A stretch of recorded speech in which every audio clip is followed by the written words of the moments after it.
কেমন আছো? আশা করি ভালো আছো। আমিও ভালো আছি। আবারও চলে আসলাম নতুন একটি ভিডিওর সঙ্গে। দেখতে থাকো। আমার ছেলে এত দুষ্টামি করে না।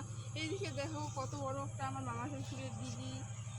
তারপরে এই যে আমাদের পাট গাছ, পাট খেয়ে এটা আমাদের, তাতে সুপারি গাছ দিলে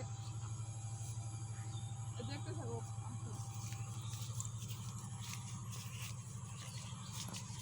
তারপরে দেখো গোলাপ ফুলের গাছের কি অবস্থা হয়ে গেছে। এখন তো ফুলের অভাব নেই, গাছে অনেক অনেক ফুল। কিছুদিন পর দেখবে ফুল পাওয়াই যাবে না পুজোর জন্য। এই যে আমার শ্বশুরবাড়ির এটা ক্ষেত, পিছনে এই যে অনেক কিছু লাগায় না গাছ, সুপারি গাছ ছোটো ছোটো অনেকগুলা। তারপরে এইদিকে হলদি গাছে।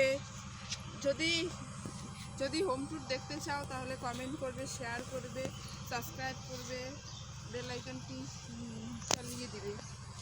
আসো।